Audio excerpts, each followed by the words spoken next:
बिस्मिल्लाहिर्रहमानिर्रहीम। अस्सलाम वालेकुम नादरीन, आप यूट्यूब चैनल देख रहे हैं। मैं इमरान खान हूँ। नादरीन, एक तो 10 मई की सजाएं हैं। इमरान खान साहब के घर के बारे में ये खबर आई कि जनाब उसको कई नीलाम किया जा रहा है, बनी गाला वाला। उसकी हकीकत क्या है वो भी आपको मैं बताता हूँ। फिर इस फैसले के ऊपर जो रद्द-ए-अमल है वो भी, और बाजोड़ में एक ऑपरेशन जारी है इमरान खान साहब के हुक्म के बावजूद।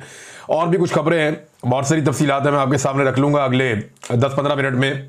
सबसे पहले तो 9 मई के 2 मुकदमात में फैसले आए हैं, और ये 2 अलग अलग मुकदमात हैं। इनमें से एक मुकदमा शादमान थाने का जलाओ घिराव 9 मई के हवाले से, और दूसरा राहत बेकरी का जलाओ घिराव। ये 2 मुकदमात हैं।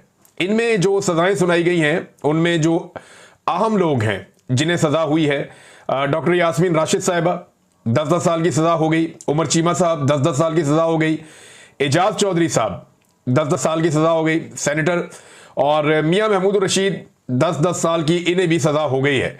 आयशा भुट्टा साहिबा को 10 साल की सजा हुई है, और इमरान खान साहब के गार्ड हाफिज अरशद, इन्हें भी 10 साल की सजा सुनाई गई कैद की। हालांकि उस वक्त वो इस्लामाबाद में मौजूद थे, इमरान खान के साथ उनकी सिक्योरिटी कर रहे थे जिस वक्त बाद में लाहौर में एहतजाज हुआ। तो इतनी जल्दी तो बंदा पहुंच ही नहीं सकता।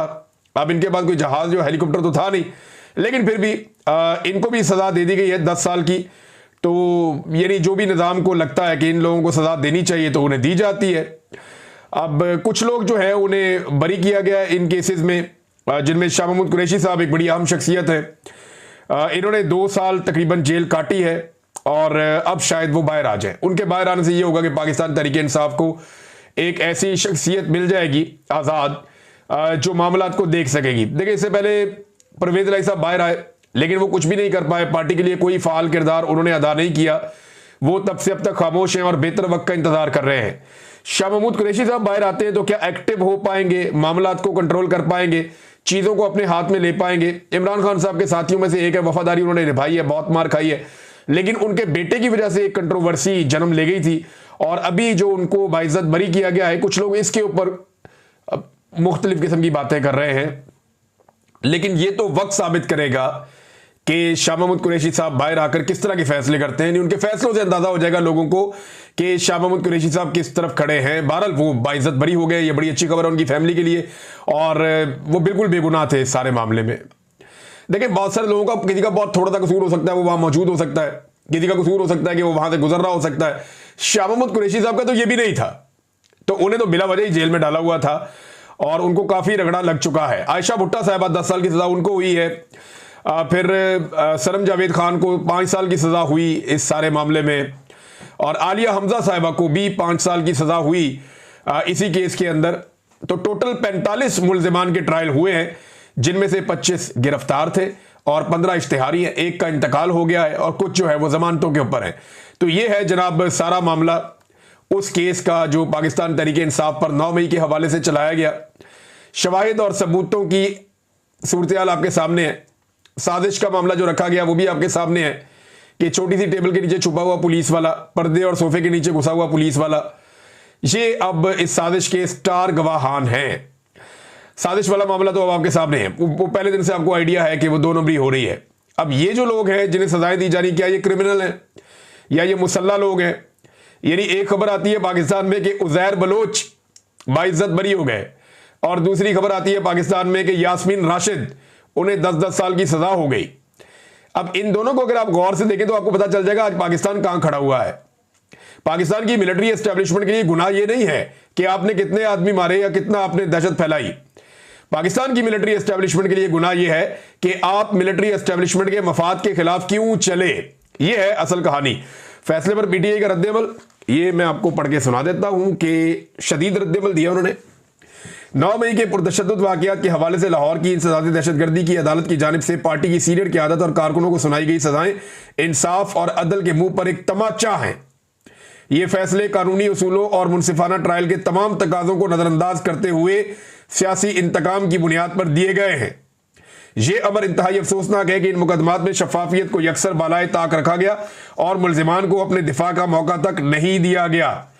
कानूनी तकादे पूरे किए बगैर देर रात तक बंद कमरों में ट्रायल चलाए गए, और इन ट्रायल्स के अंदर जो है वो सहाफियों को भी नहीं आने दिया जा रहा था। जब ट्रायल्स का इख्तिताम हो रहा था, चीज़ों को कंक्लूड किया जा रहा था, तो सहाफ़ी क्योंकि रिपोर्ट करते थे जो भी अदालत के अंदर ऐसी चीजें हो रही थी जो नाइंसाफी पर मबनी थी, तो फिर सहाफियों का दाखिला भी बंद कर दिया गया। ये ट्रायल बिल्कुल वैसे ही किया गया जैसे मिलिट्री कोर्ट्स के अंदर ट्रायल हुआ था। भारत पाकिस्तान तरीके इंसाफ ने उसके ऊपर जो है वो इस सजा सुनाना आइन और इंसाफ दोनों का मजाक करार दिया है और एक तयशुदा स्क्रिप्ट के तहत ये फैसले सुनाए जा रहे हैं। जाहिर होता है कि इन फैसलों का मकसद सिर्फ और सिर्फ तहरीक इंसाफ को दीवार से लगाना और इसकी क़यादत और कारकुनों को खौफजदा करना है। तो नाज़रीन, सादी सी बात यह है, वन लाइनर, ये जज हैं जनाब मंजर अली गुल साहब, इन्होंने ये फैसला सुनाया। जज मंजर अली साहब ने, ये अगर तस्वीर आप इनकी देख भी लें तो अब जनाब ये हैं जज साहब जिन्होंने ये फैसला सुना दिया। एक तरफ उज़ैर बलूच की बाइज्जत बरी होने की खबर आती है, दूसरी तरफ यास्मीन राशिद, आलिया हमजा, सनम जावेद खान और आयशा भुट्टा को 5-5, 10-10 साल की सजाएं सुनाने की खबर आती है। ये इस वक्त पाकिस्तान की सूरत हाल है। अब आए नाजरीन, इमरान खान साहब का घर बनीगाला वाला, सुबह खबर आती है कि जनाब उनको फरोख्त किया जा रहा है या उसको नीलामी उसकी हो रही है और फिर हर तरफ शोर मच जाता है। सलमान अकरम राजा साहब भी एक ट्वीट कर देते हैं इसके बारे में, वो ये कहते हैं जी मुझे इसके बारे में भी पता नहीं था, लेकिन अभी ये खबर आई है तो इसके ऊपर फिर हम देखेंगे। लेकिन ऐसा हुआ कुछ नहीं, बल्कि ये इमरान खान साहब का बनीगाला का घर नीलाम नहीं हो रहा था, क्योंकि देखिए नीलामी का कोई अदालत से ऑर्डर ही नहीं है ना। वैसे तो पाकिस्तान में कुछ भी हो सकता है, लेकिन बनीगाला का जो घर है इमरान खान साहब का, उसकी नीलामी का कोई ऑर्डर नहीं था। लोगों ने इसको ऐसे लिया क्योंकि जो इश्तिहार लगा हुआ था ना, उस इश्तिहार पे इमरान खान साहब का ऊपर नाम लिखा हुआ था और बनीगाला लिखा हुआ था। तो नॉर्मली आदमी को यही लगता है, मुझे भी पहले इश्तिहार पढ़ के यही लगा कि ये ऐसे ही है, लेकिन फिर मैंने 2-4 लोगों से रब्ता किया तो उन्होंने बताया नहीं, ये प्रॉपर्टी मलिक रियाज की और फराह खान की है। यानी कुछ प्रॉपर्टी जो है वो मलिक रियाज के बेटे अली रियाज के नाम पे थी और कुछ जो है वो फराह खान की प्रॉपर्टी थी जो बुशरा बीबी की दोस्त हैं। फराह खान बहुत सारे हवालों से कंट्रोवर्शियल हैं, पंजाब में ट्रांसफर पोस्टिंग के हवाले से भी इनका नाम आता रहा है और कुछ करप्शन के हवाले से भी इनका नाम आता रहा है, लेकिन अभी तक इनके खिलाफ कोई ऐसी चीज पकड़ी नहीं गई और ये काबू भी नहीं आई, ये पाकिस्तान से बाहर चली गई थी। और बुशरा बीबी की क्योंकि ये ताल्लुक वाली थी तो बुशरा बीबी को इनके जरिए से लपेटा जाता है, लेकिन बुशरा बीबी के खिलाफ अभी तक कोई चीज वैसे साबित करने में रियासत नाकाम रही है। बहर फराह खान वाला मामला जो है ये पहले भी मशकूक था और आज भी है, और ये जो नीलामी हुई है इसमें 2 लोगों की प्रॉपर्टी थी, अली रियाज की जो मेरी इत्तला के मुताबिक है और फराह खान की थी। अली रियाज की 405 कनाल की जो अराजी है, 405 कनाल, ये इसके बारे में है कि ये सेल हो गई है, ये बिक गई है और फी कनाल जो है वो 34,20,000 रुपए के हिसाब से बिकी है। तो कीमत तो बड़ी अच्छी, यानी ये सस्ती बिक गई है। जिसने खरीदी है वो तो मुनाफे में रहा है। 34 लाख रुपए कनाल तो इस्लामाबाद में जमीन मिलती ही नहीं है। अगर किसी को 34,20,000 रुपए कनाल के हिसाब से जमीन मिल गई इस्लामाबाद बनीगाला में तो वो बड़ा लकी आदमी है।